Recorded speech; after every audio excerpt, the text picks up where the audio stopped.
Welcome to episode 13 of the We'll Bring the Popcorn Entertainment Podcast. I'm Brad. This is Josh, and on today's episode, we're going to be breaking down episode 3 of X-Men 97, episode 6 of Shogun, which has been such a fantastic series, and our film review of Godzilla and Kong: The New Empire. So we wanted to start off this week by announcing, unfortunately, another passing. Actor Louis Gossett Jr. passed away at 87. He's the first African-American man to win an Oscar for his role in An Officer and a Gentleman. He also won an Emmy for his role in the show Roots as well, another classic TV show as well. I know he dedicated a lot of his life to political activism and, you know, a lot of things of that nature as well, but obviously a classic actor, a trailblazer in the industry as well, winning that award for the first time, and just, you know, just sad to see him go, man. Sad to see him go. Yeah, our condolences to his family and friends and everyone who knew him. So moving into our news, we have Euphoria Season 3 being talked about. So we have it moving from high school to college. You know, this has been a kind of a big series for Zendaya that's everyone's seeing in a different light because it's a more risque type of show.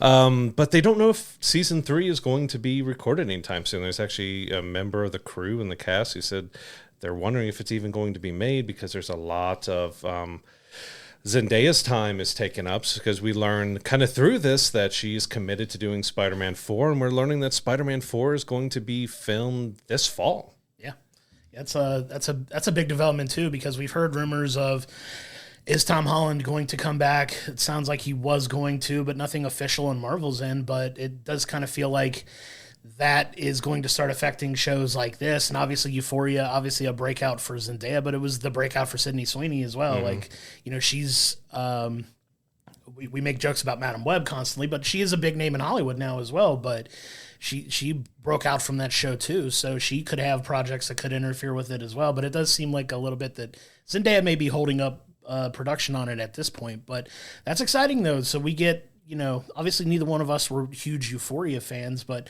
knowing that this could be delayed because she is working on, you know, potentially Spider-Man 4 is a big deal. So yeah, I wasn't expecting to see Spider-Man 4 filming this year. Like, we've heard rumblings and rumors of them talking about what Sony wants, what Marvel wants, and them trying to come to a common ground to get it going. And now all of a sudden, like, hey, we're starting this fall because we got Fantastic Four being filmed this fall as well. So we've got two large Marvel properties being filmed at the same time. Yeah, that's a big deal too, because to your point, those are two really big shoots, and you wonder what's going to overlap between the two, because we did get a little bit more, as you were saying, of information related to, you know, Fantastic Four filming as well. And, you know, what did you hear about that? Yeah, there's some rumblings that, because we're trying to figure out where it's falling in the timeline. So we've, from the look of the imagery and everything that they released with the announcement, it looked like it's taking place in the 60s. Well, you're trying to figure out, how does nobody in the current MCU know about them? So is it because they disappear, or is this an alternate timeline and they eventually get brought into our timeline? So right now, the talk seems to be that the Fantastic Four will be set in an alternate timeline.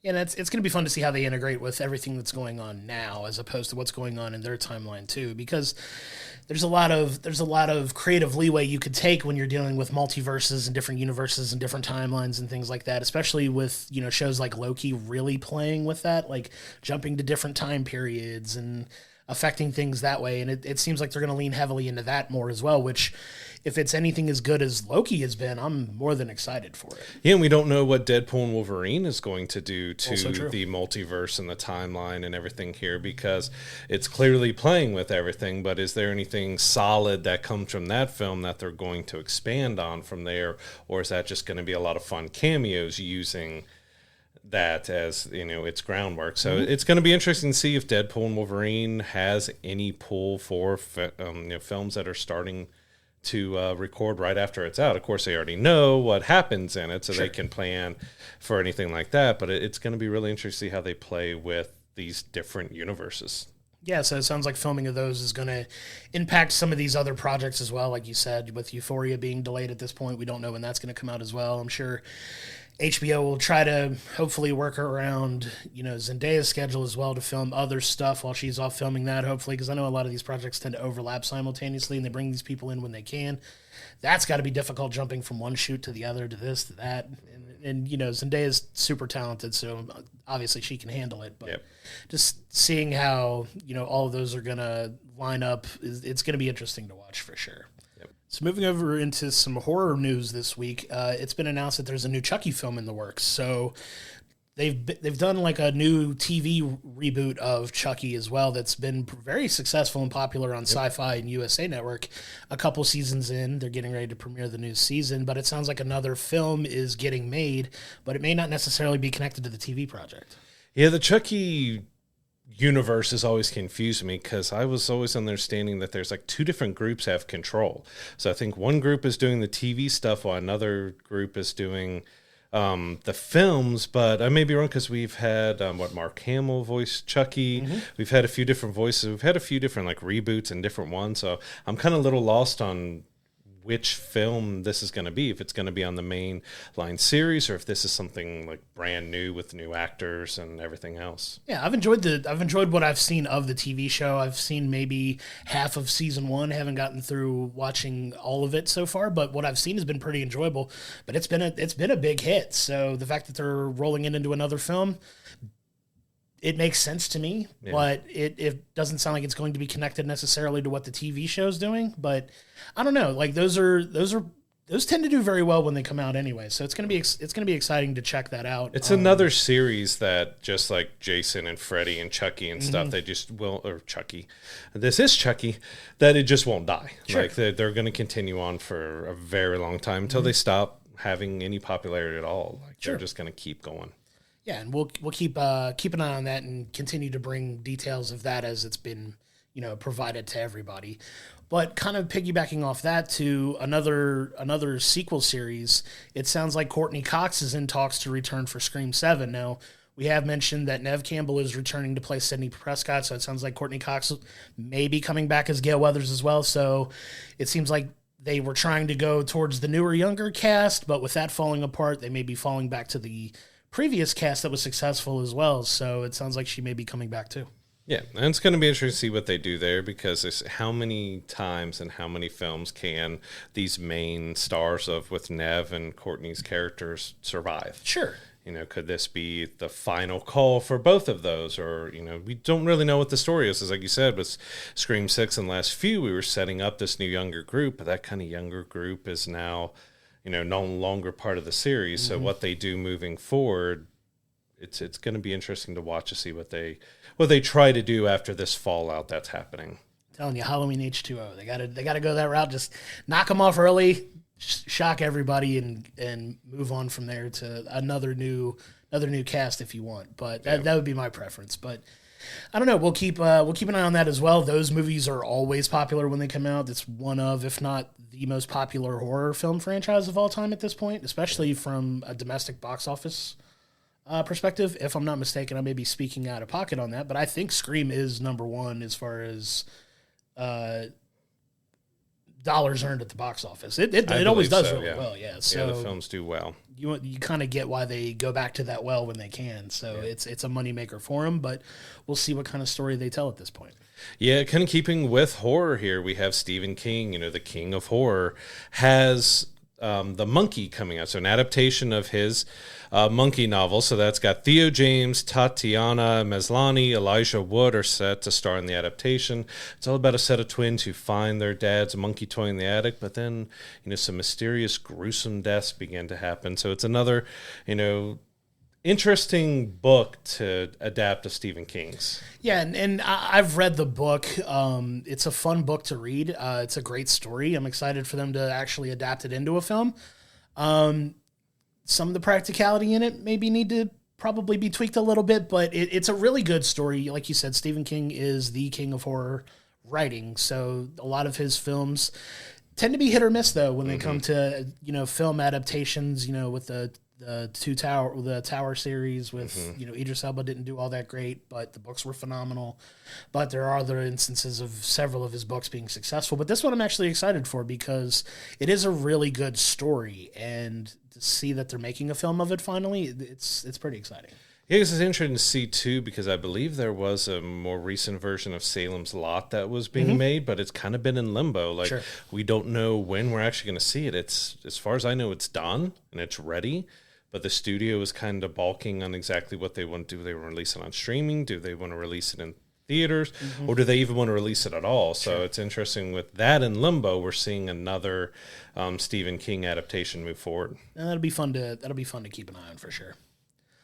Another big story that kind of took off this week was the integration of Hulu into the Disney Plus service. So this has been in the works for a little while with Disney acquiring Hulu and a lot of the Fox properties recently. So it sounds like they're merging the Disney Plus Hulu services together into one service.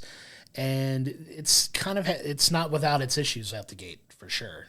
Have you tried watching anything on it so far? I haven't tried to connect it yet because, of course, I'm actively watching Shogun on Hulu, and I was worried about that it not picking up on the episode I'm on and trying to, which I remember where I'm at, but I've still got, I think, the latest season of Futurama I'm still watching there. So I was looking at just leaving it apart for now until I finish some of these shows and series that I'm watching, and then look about bringing them together in one app. Yeah, because some of the discourse online that we've been seeing is people who have accounts for both try to watch their Hulu shows on Disney and are finding out like, hey, I may be on like season 2, episode 4 of this show, but when I go to click on the show in Disney, it's not sending me there. Like you can link the account and you have access to the shows, but your viewing history doesn't line up. And it sounds like there's a little bit of bug to that, and that could lead to conversations about hearing these other services potentially merging. I know you're hearing about Warner Brothers and Max maybe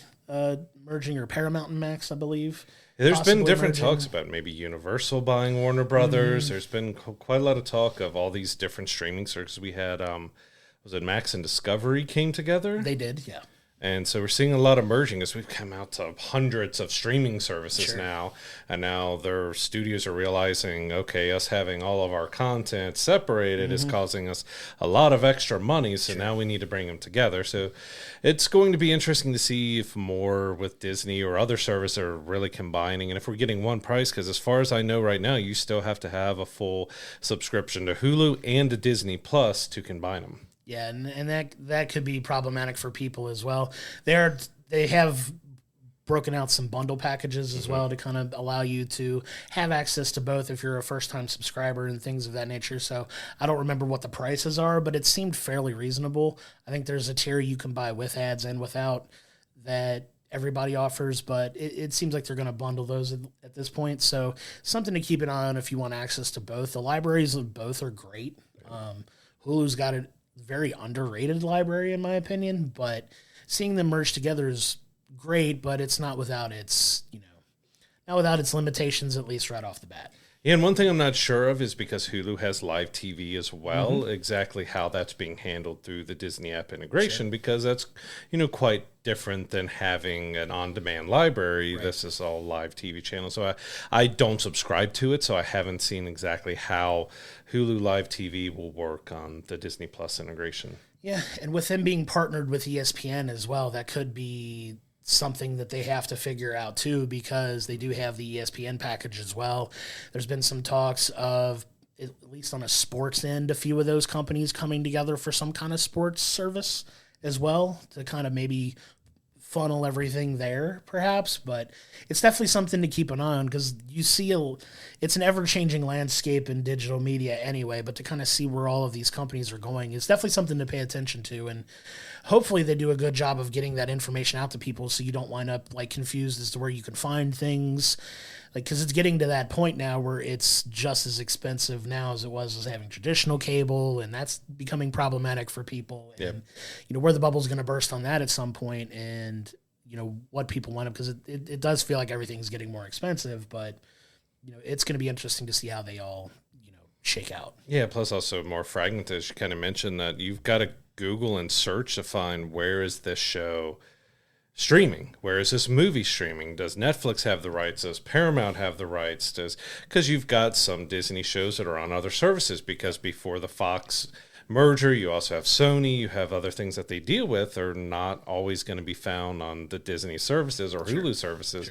It's become difficult to really find where things are anymore. Yeah, and I know some people that I know of like have a gripe with, like Paramount Plus has a majority of Nickelodeon stuff, but they've put Nickelodeon stuff on Netflix as well. So like you can watch like Avatar: The Last Airbender series on Netflix. You can watch Legend of Korra on Netflix, but you can't watch it on Paramount. It's weird.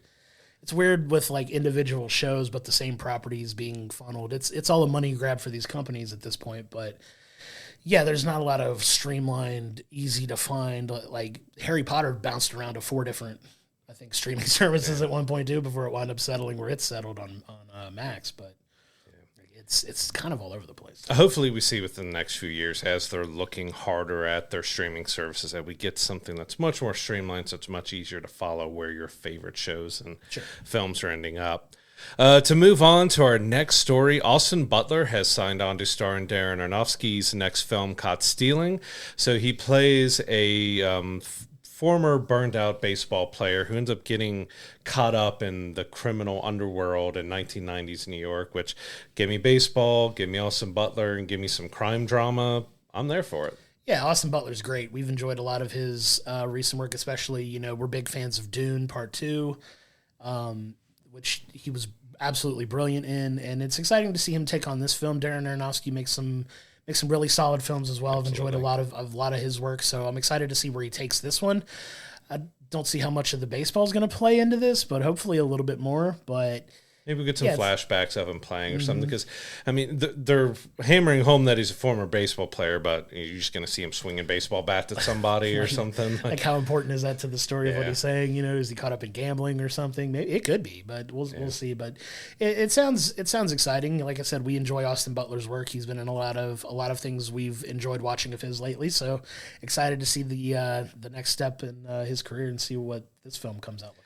I don't know if you saw, it's like the interesting photo of the week of seeing a group of people you wouldn't exactly expect together. So it was Robert De Niro, Austin Butler, and Snoop all hanging out together. I love that. I love the aesthetic of that, because it's what are we doing, right? Like, it's fun. It's fun to see those guys together. Yeah, for sure. Moving on to yet another sequel that could potentially be in the works. Moving into science fiction at this point, it sounds like Star Trek 4 is going to be happening, which, is definitely going to cause some discourse online, I'm sure, because, the Chris Pine, Zachary Quinto, Zoe Saldana trilogy has been a bit of a mixed bag, right? Critically and, commercially as well. Like, the first one and even the second one did really well at the box office. The third one kind of floundered a little bit, so it's surprising to hear that they're making a fourth one. But it's one of those properties that you put up and it's going to garner some attention. So it sounds like it's going to actually be the final film for these actors in this iteration of Star Trek, but it sounds like it's got some legs to it already. Yeah, so since the third one came out, we've had a couple series, the animated series, live action series for Star Trek that's come out that have done rather well. You have Picard and Discovery. I believe so. And so I haven't been able to check out all of those yet, which I do plan on seeing. But you also had in talks for a little bit of Quentin Tarantino was possibly doing a much different type of Star Trek film, and that kind of fell through, and he's not going to go with it, so that now they're going back to do a fourth to finish off instead of maybe just leaving it as a trilogy and rebooting or moving on. They're going to do the fourth. I hope they ended well, because there was some fun and with Carl Urban and with Chris Pine and everything else that, the first two were pretty solid and good and fun, so I hope they can go back and finish it really well. I do too, and but you're in the fourth film now. It's weird how some of these films work, because it feels like you do 1 and 2, like the rule of cinema, right? The first one is usually great. The second one can be great. It's a lot of times it's a step down. The third one is almost universally trashed for whatever reason. You have so many examples that it's rare that the third one works, but once you get past the third and you go into like 4, 5, 6 territory, like they tend to get better again. Like there's plenty of cases where that's the case, right? Yeah. Where you get a little further along and the story quality picks up again, and it's weird how that works. So I'm hoping it hit that valley and maybe can end on a high note for them, and put out a good film and go out on a high note for sure. The only third I can bring to my head that was great was Return of the King with Lord of the Rings, but of course that is one book, one real solid story, 3 films, so you've got to count as a third film. And but you could probably add Return of the Jedi to that too. Probably, yeah, I would say there's some people who cases where definitely it mixed work. on that with the Ewoks and everything else. It didn't feel like Endor was as great as. Don't disparage my Ewoks. I love it. But yeah, so hopefully that is a step up, and maybe if they do decide to do another reboot or something else for it, that they have some solid ground to kind of go for of what they know they did here that did work, that didn't work, and move Star Trek into a new direction or something. Yeah, I'm sure they eventually will, for sure. Now, another actor with Austin Butler whose star power has really been rising is Jeremy Allen White. So he's got The Bear. He was in Shameless on Showtime, which is a fantastic series. Mm-hmm. He is the top choice to play Bruce Springsteen in the Road to Nowhere biopic from Scott Cooper. So he's definitely got the look. Sure, 100%. And don't know if he can sing. I don't know if I've really ever heard him sing in anything, but he's definitely got the look. He's got the acting chops. I love him as an actor. So it's going to be interesting to see him take on a biopic. Yeah, and Bruce Springsteen's story is, if you know anything about Bruce, what he went through growing up to become, essentially what is one of the most popular songwriters of that generation of music. Like, the man is still doing stadium tours today. Like, he's super popular, incredibly popular, constantly doing sold out shows everywhere. Like, it's going to be fun to see him take, like you said. Visually, I don't think you could find an actor that would have that look like he does that matches, like, physically looking like Bruce Springsteen. So I'm very excited about that. He's a brilliant actor. We also loved him in The Iron Claw. That we went and saw as well. So he's got a lot of things on his plate, and it sounds like the Bruce Springsteen biopic is going to be the next one. We've gotten a lot of really good musical biopics like over the last couple years. Like, we loved Bohemian Rhapsody. We loved the Bob Marley biopic as well, which you can check our review for that in the archives. And there's the one that everybody that I know is looking forward to is the Michael Jackson one next year that looks like, with his nephew playing him, is going to be brilliant as well. And this sounds like it's going to be the next one. And you got a Bob Dylan biopic in the works with Timothee Chalamet, which I might have butchered his name because I don't even know if anybody knows how to pronounce his name correctly, but he's doing a Bob Dylan biopics. There's a lot of biopics coming out. So hopefully Jeremy Allen White is able to do well with this one. He's not signed on yet. He's the top choice. So I think they're still working to see if, because we got The Bear season 3 and 4, got greenlit. They're doing 3 now. They're going to film 4 after. I don't know when they plan on getting this biopic rolling. So it might be down to if his schedule can allow it. Sure. And I think he'll do an absolutely fantastic job for that. It's great actor. Definitely something to keep an eye on. So another film we've got that's in the works is Top Gun 3 was announced as already starting being in active development. It sounds like they've got, at least, if not an entire script written, but an outline at least for the story that they've shared with Tom Cruise, and Tom Cruise appears to be excited about it. So it sounds like it's got some legs. Obviously, Top Gun Maverick was unbelievable, did incredibly well at the box office. So it's not surprising that they're going to at least attempt to make a third film, but now it sounds like it's, like in serious development at this point. Yeah, absolutely love Top Gun Maverick. Even though it didn't fully reinvent the wheel, they stuck to what worked from the first one and gave us a new visual splendor and stuff with the flights and everything. But I'm hoping that the third one is good, as we just talked about with Star Trek. Like, is the third one going to be good, or is this going to be kind of a fall off for the Top Gun series before potentially we pick up again? Because it's going to make money. If it makes enough, we'll see a fourth one. But I hope they do a good job with it. And I know Tom Cruise has such a dedication to his stuff that he's probably not going to allow it to flounder too much.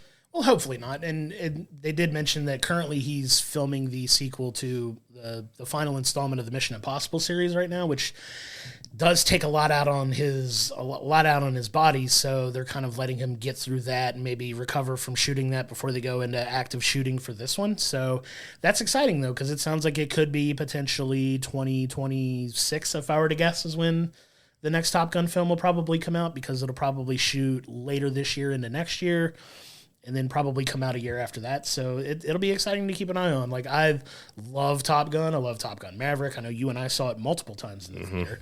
And we're excited for this one too. It hopefully, like we mentioned with the other films, you're the third film in the franchise now. Hopefully you can end it on a high note. The track record, like we said, is not necessarily there for everything. But to your point, I think Tom Cruise puts enough care into these films that it's gonna still be a good story. Yep. And kind of like what Tom Cruise has done as well, Timothée Chalamet has signed a multi-year deal with Warner Brothers now to produce and star in new films. Now, Warner Brothers has done this with several stars now, which I mentioned. I believe it's Tom Cruise, Margot Robbie, Sure. Timothée Chalamet. You have all these actors. There's still kind of rumblings that this could be them trying to set up to sell, because we know things have been a little bit rocky for them. They've had a lot of changeover in the executive teams and stuff. And we had, James Gunn, who came in to work on DC and everything.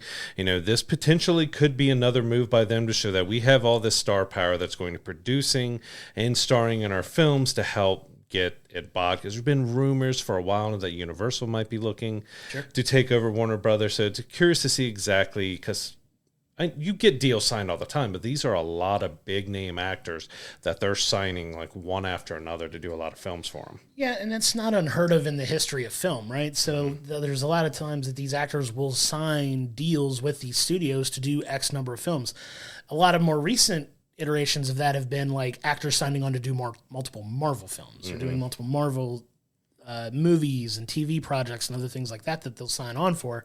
And this seems to be very studio specific, not necessarily role specific, right? So this isn't completely unheard of, but it's not as common now as it was back in the day when, you were making all these films for Warner Brothers or for, Metro Goldwyn Mayer or whoever the studio was that was putting these films together would sign these actors for, multiple film deals and things of that nature. And it sounds like we're getting back to it. And, Timothée Chalamet is going to be the next, guy to do that for Warner Brothers. But I'm curious to your point, if you're going to see more of these types of things happen for a lot of these actors to sign with studios to get them under their, not necessarily under their thumb, but in-house to keep them working on their projects for a set amount of time, right? So it's going to be interesting to see everything they put together with him, because he's another one of those guys right now that's like an it guy in Hollywood that's like just making everything, like, with Wonka to Dune to, all of the other great stuff that he's been in, and just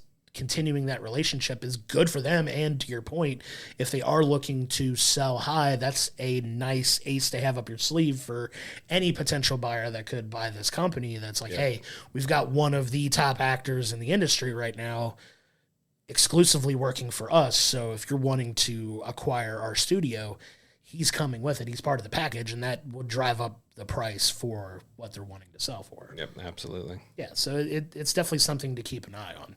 Another big property that's getting in the news this week, Jerry Bruckheimer started openly talking about Pirates of the Caribbean 6.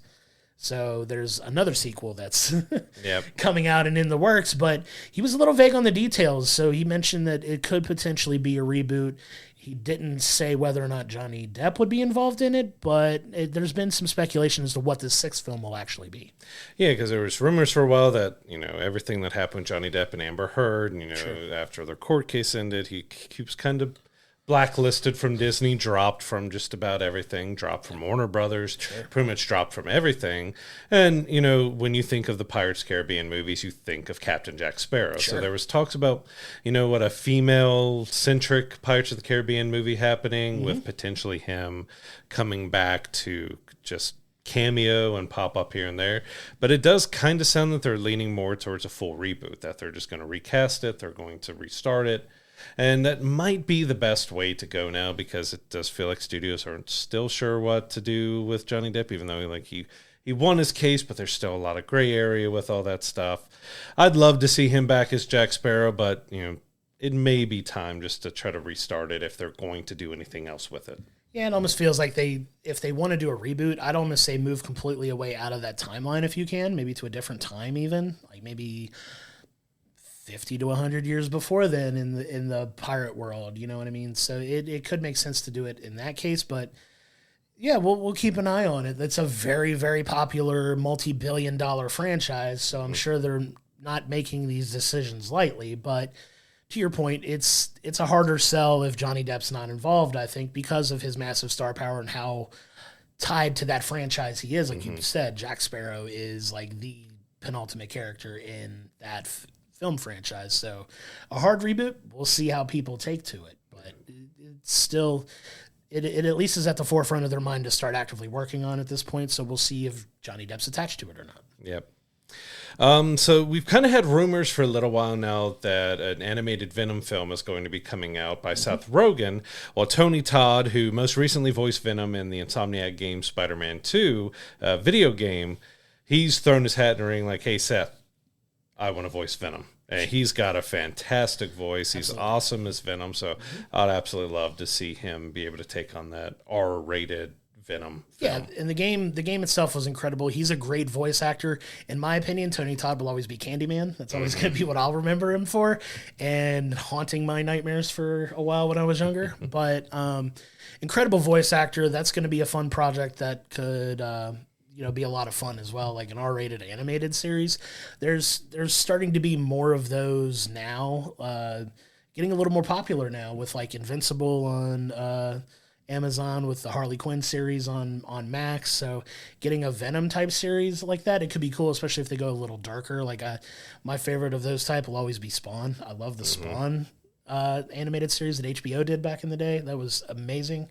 But it'll be fun to see. It'll be fun to see what that looks like if that project does get off the ground and he gets attached to it. Yeah, because animation has been fantastic for a lot of different darker storylines. So if it does move forward, I would love to see what they can do with Venom and R-rated animated. Because especially when we got Carnage in the latest live-action Venom film, like, that's a character that's meant for R-rated. Like, absolutely. If you know anything about Carnage, like, it's in his name. Like, right, yeah. It's a violent character. So I'm hoping, like, Seth Rogen did great rebooting the Teenage Mutant Ninja Turtles and absolutely. stuff. So he's got a great creative geeky mind. So it's great to see that he might be working on this film. Yeah, that'd be exciting. And speaking of Spider-Man, the Spider-Verse put out a short film called The Spider Within, dropped on YouTube this week. It's about 7 minutes, so it wouldn't take a lot of anybody's time to watch.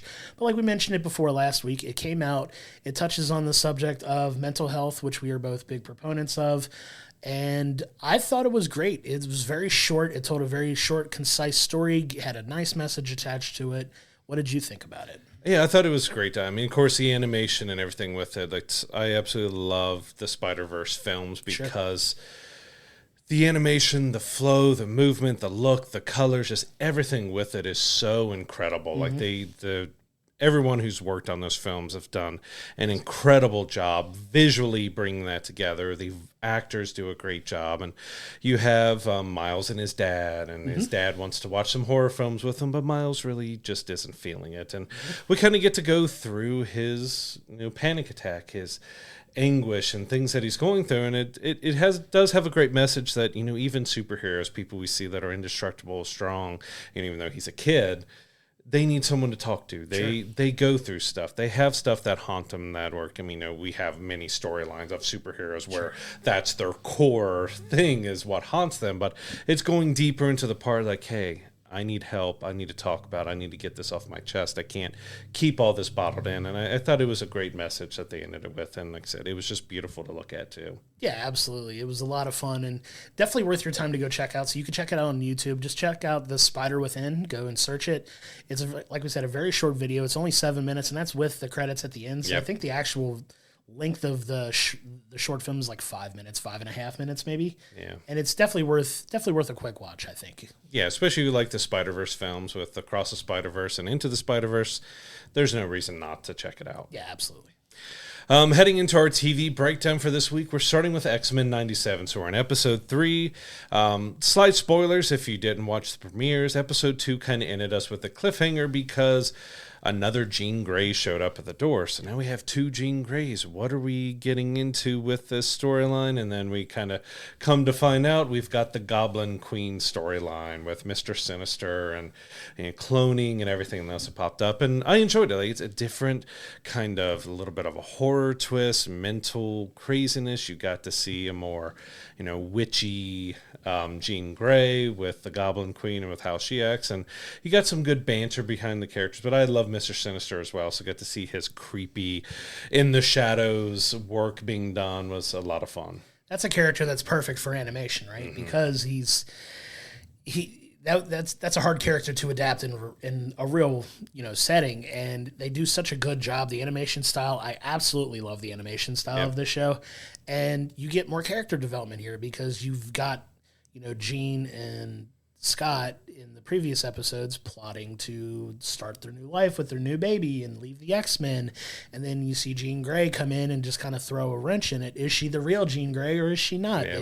You get a resolution on that, and then you see how the story plays out and where it resolves, because you get a resolution in the episode as well. You get the outcome that you kind of expect, but to your point, it is a take on the popular Goblin Queen comic book story that they told, and visually spectacular. The character development is great. Whether moving forward with some of the other characters that you see, you get a little bit with Storm and where she's potentially going as well by the end of the episode.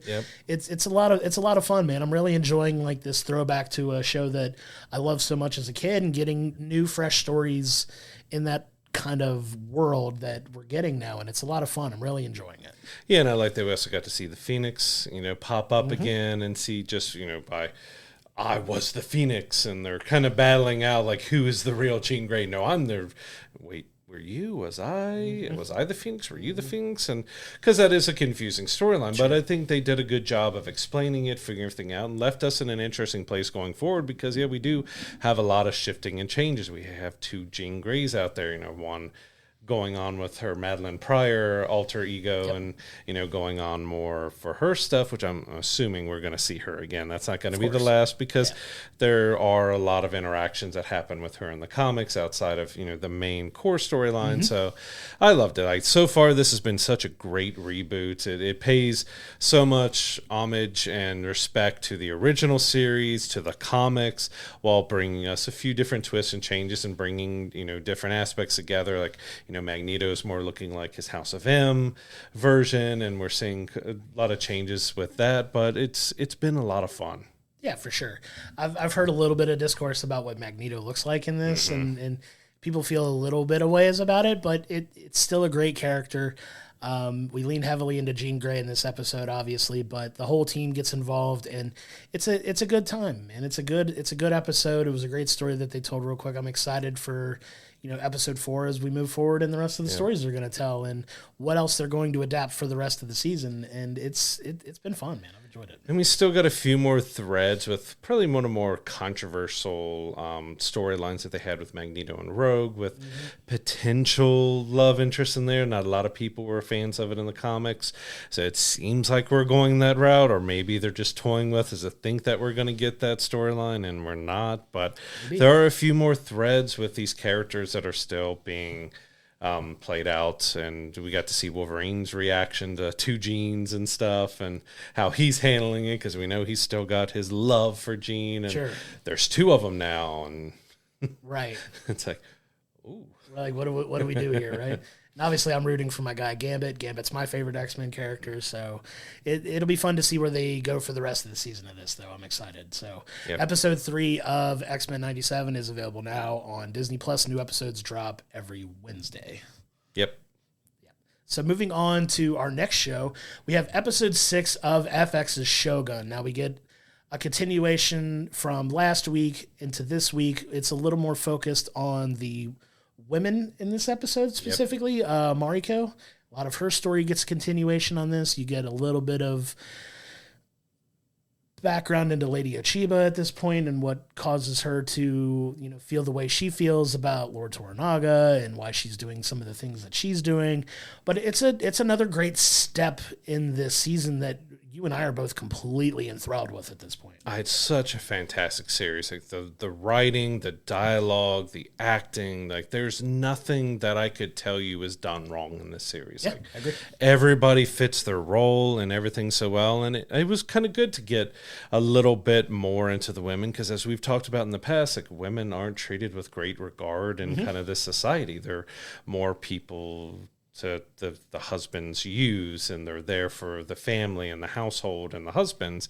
And we see the power that Lady Oshiba might have, and we see where she's come from to get, because she's had kind of about as rough a life as Mariko's had, because she's had to work her way up from her family being gone and being thrown into being a consort and everything else. So like it was great to get that depth and see exactly where we're going, which I'm sure we're going to get something with Mariko and Lady Oshiba later on in the series here that may have some conflict or resolution with them. But I still love Yabu. Like he is such a great, I want to go find what else that actor has been in and watch it, because he is so good at playing. Like he's got this dialogue with his nephew and everything else. He's just so fantastic. And we didn't get a whole lot of him, but he's just so good. He's definitely a bright spot in the series for sure.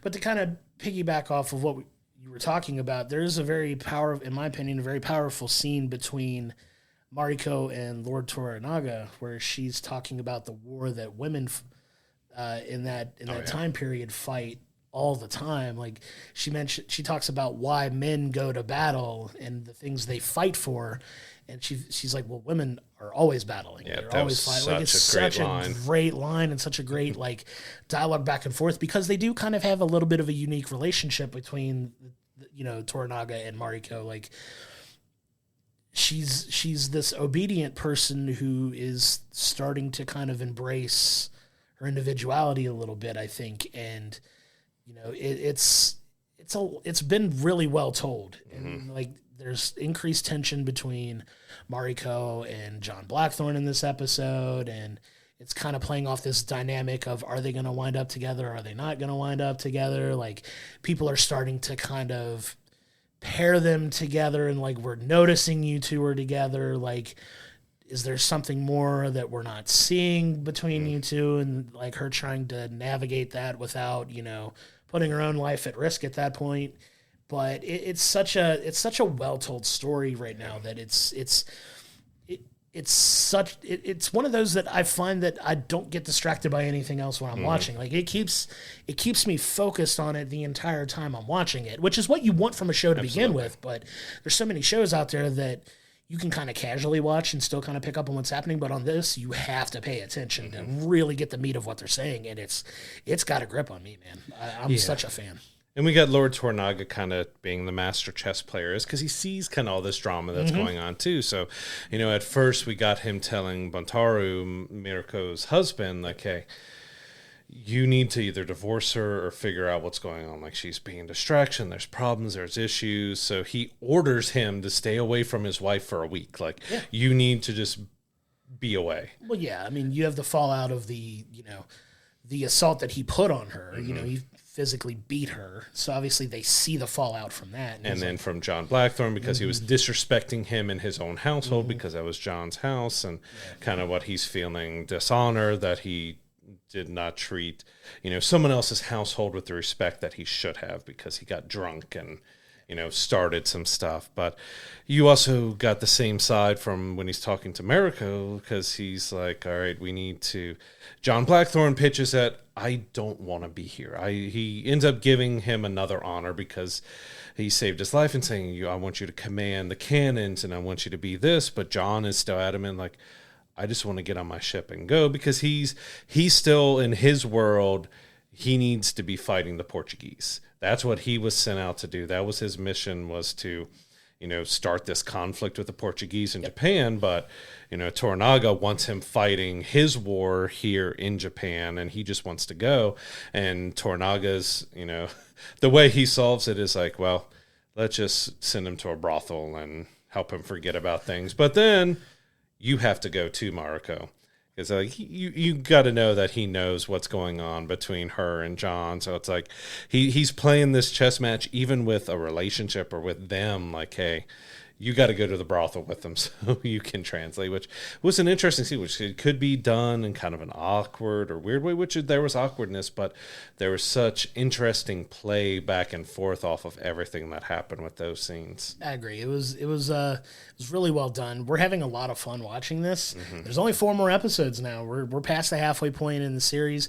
I'm excited to see what it's moving towards, because we are, working our way towards this war across the lands, right? Crimson Skies. Yeah, the Crimson Skies being evoked, where he's planning this, Lord Toranaga's planning this assault on Osaka at this point, and you've got Ishido trying to basically get 5 guys. At this point, it's trying to get 5 guys together to impeach Toranaga to get him out officially so they can declare war on him and wipe his clan out. Which, that was interesting with Orishida because he's holding the council hostage. He's not allowing him. He's attacked their people, their village. He's made sure that, hey, all these council members, you are staying in here until we have a vote, in which we get to see a little theater and see play played out, which was interesting. And then we find out, well, one of the actors, we want to bring him in, and that just caused a big scene where, one of the council members finally stood up through being held hostage and having an actor brought in to join the council. Like, no, I will not vote. I'm not doing this anymore. And we have the fallout from that as well. Very brutally. Yep. It goes about as well as you would expect it would. But it's still playing that power dynamic of Ishido trying to get everything lined up for Lady Achiba at this point, who's on her own mission and, campaign as well to kind of absorb all the power at this point. And it's a really interesting dynamic too. And it's going to be interesting to see how it plays out over these next couple episodes, because you are going to have some really intense fighting coming. And I think it's about to get really violent really quickly. It's already got violent elements, but it's been more on the dramatic character relationships, building to what's essentially going to be a very, very bloody, powerful battle at this point for, power in Japan. And Lord Toranaga all this time, at least the way he's expressed it vocally, has no interest in this power, but he's not about to just lay over and let all these other people. He's only concerned about protecting the heir, making sure the heir takes the power, because he has no interest in being the Shogun. And they're kind of like, his people are trying to ease him into it, like, hey, you may not want to, but you may have to. At this point. So it's fun to see how this is all like coming together into like one singular event that's going to lead to this giant battle at Osaka. I'm assuming it's probably going to be towards the end of the series, and then we get the fallout from it. But I'm excited. It's been a lot of fun so far, and it's so good, so well written. We can't recommend you watching this enough. Oh, yeah. So Shogun, all 6 episodes can be seen on FX and Hulu again. FX will get you dubbing for most of the Japanese. I think there's some of it that is left out, but Hulu get the full dubbing. And, I will still say that I feel the Japanese actors do such an incredible job. It is so more than worth watching the full subbed version and seeing their acting and everything else. You can see all of those on FX and Hulu. New episodes drop every Tuesday. We cannot recommend enough checking out this series. It's one of the best of the year and one of the best in the last many years that has been put out. Absolutely. Now, jumping into our film review, we have Godzilla and Kong, The New Empire. So unlike, Godzilla -1, where we had some seriousness and we had this great dynamic of film that we absolutely love, this is going back to the monster verse of we're giving you all the kaiju that you can handle, all the monsters, all the everything. And it was ridiculous. It was over the top, but I had such fun watching it. It was one of those, like, we both knew going into this film that it's one of those turn your brain off and have a good time. Don't look for any deeper meaning to life in these films. Just go and expect a lot of CGI fighting, a lot of action. There are several Titans involved in this film, some of which you're familiar with. Some of the more popular ones make an appearance in this film, and it's just big, fun fighting. Yep. It's the easiest way to describe it. It's big, fun fighting. It's, a new threat coming to potentially try to take over the surface world, and it's going to cause more or less the team up eventually of Godzilla and Kong to kind of help fight off this attack. There's other Titans in play as well. Some meet their end, some get reintroduced. It's a lot of fun, and it was enjoyable. I really enjoyed it. Like, it's not the best film of the year, but it's not going to be the worst film either. Like, it was a lot of fun.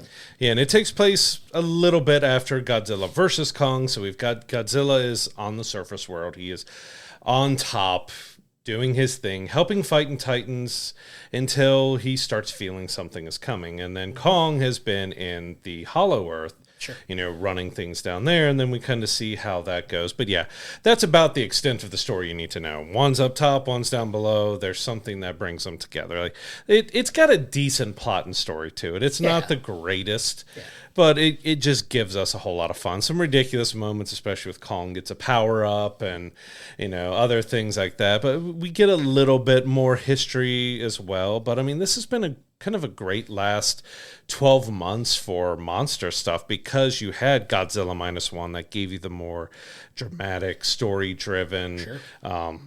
I just love how they did Godzilla. Then we had Monarch on Apple TV Plus, which was a fantastic series. I thought they did a great job of doing that, bouncing between timelines and stuff with that. And now we've got the more just over-the-top monster verse with Godzilla and Kong.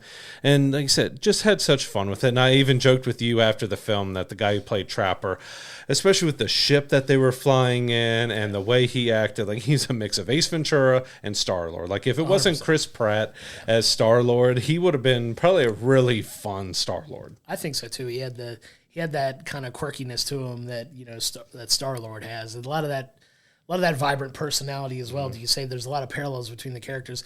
One of my favorite elements of the movie was Godzilla and where he wound up choosing to lay down at the end of the day and take his naps.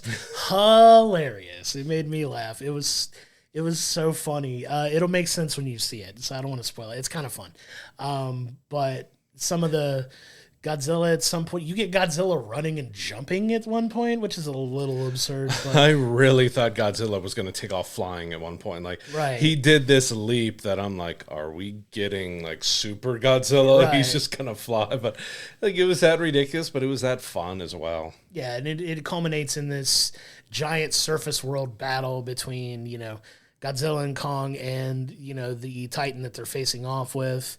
You get another one of those legendary Titans that kind of comes in and helps as well. It's a big part of it as well that I'm very happy with because it's one of my favorites, but not to spoil it for people, but another Titan gets involved that will make people very happy. It's a very fan servicey Titan that makes an appearance as well. So it's a lot of fun. The fight scenes were just so over the top. How people in the surface world survive these things, I don't understand it, but it's one of those that you don't really need to understand. It's just one of those that everybody kind of accepts that it's a reality at this point, and they kind of deal with life because of it. Yeah, the only real problem I had with the film, because you're not going into this for a deep, heavy story. There's a lot of great, fun dialogue, goofy, silly dialogue back and forth. There's some inconsistencies with the CGI, with the computer graphics and stuff, because you'll have a few scenes where these Titans and, these monsters look one size, but then, they go on the surface world and it looks like they've increased size, tenfold. They're just, that cut me off a little bit. Wait, they look the same size, and now this one is much bigger and this one is much smaller. But like I said, out of something that's just ridiculous and over the top and fun, that's the only thing I could really pick at. Because, I mean, like I said, the story, you're not there for the story. You're for monster action. This gives you great, fun monster action. Yeah, and if you're fans of those types of films, it's going to be one that you enjoy. I find that you'll enjoy it. Like you said, the main story between the human characters and everything's a lot of fun. You get some returning characters from Godzilla versus Kong. You get some of those people coming back as well. It's a lot of fun. There's a lot of witty, dialogue in it that's, that keeps you engaged in between, fight scenes with these monsters, essentially. So it's definitely worth the watch. It's not a long film. It's less than 2 hours. So they do kind of keep it compact. I know a 2-hour film's compact at this point, but it kind of is. But it doesn't overstay its welcome either. It kind of gets to the point, moves things along. Nothing really lingers longer than it needs to, and it wraps up pretty well. I had a good time with it. I do love as well, because it just popped back in my head, of how we got kind of a crafty Kong. Sure. He's got traps. He's got different things that he set up around this world, and even fighting over his food with other monsters and stuff. You get the look in his face all right, I'm done dealing with this stuff. Just take it, leave me alone, and go on. But it's just fun to see that different size of Kong, because Kong is now all right, I've got stuff to do. Sure. I've got to talk to them. He kind of starts everything back up because he stays down below to not anger Godzilla, but we get a moment where he has to come up, and that's kind of where everything explodes. But he knew what he was doing. He had to do it. He knew what it was going to cause. And even when he has to, they have to get the team up together, there's some fun moments with having a more silly Kong because you see it in the trailer. It's not really spoiler that you've seen in the trailer where he's like, hey, like, and then they just fight anyways. Yeah. Like, it's fun to see that kind of different dynamic of fun with King Kong. A little more self-aware Kong is what we get. Yeah, it's a lot of fun. But that's Godzilla and Kong: The New Empire in theaters now. Go check it out. We can't recommend it enough. It's a lot of fun. Just go and just turn your brain off and enjoy the film for what it is. It's a big CGI action fest with some monsters destroying each other, destroying cities, and just doing it for the betterment of Earth at the end of the day, no matter what the cost. So a lot of fun. We recommend checking it out. Just a fun popcorn flick. But as we move forward, the calendar moves forward. We've got more films coming out this week. So this week, we have two major films coming out. We have the horror film The First Omen, which drops this week, as well as an action film known as The Monkey Man is going to be out as well, and we're going to be reviewing that next week and seeing. Also, on the TV side, we have a new Netflix series called Ripley, which is dropping on April 4th. Yep, you can see that on Netflix. I've heard good things about the series. Looking forward to checking it out. For our next episode, we will be giving our thoughts on X-Men 97 Episode 4, Shogun Episode 7. So like we said, we're getting close to the end. We're moved into the second half now. We're getting there. And then we will do our review of Monkey Man, which I'm looking forward to figure out. There's been a lot of talk about this with Jordan Peele produced it. Sure. It looks like a solid action flick, kind of John Wickish. So I'm really looking forward to see how Monkey Man does. Absolutely. It's going to be a lot of fun to check out. And that's going to be the end of this week's episode. Before we get out of here, I wanted to once again bring up the fact that we have merch. We have merch now. Go to willbringthepopcorn.com. You can check out our merch there. We're doing a giveaway to kind of kick off our merch site being launched finally. You can enter, you can win a free shirt of your own picking in your own size, any size that we have available, any style, any color. And we're also giving away a 4K UHD copy of Ghostbusters 1 and 2 to kind of coincide with our first limited edition shirt that's dropping as well. So you can find all of those things at willbringthepopcorn.com. The links to the entry to the giveaway and to our merch store will be in the video if you're watching it on YouTube. We enjoy everybody taking the time to leave all the comments, signing up for the giveaways, buying the merch. We appreciate all of that, and we can't thank you enough. Until next time, we will see you next week.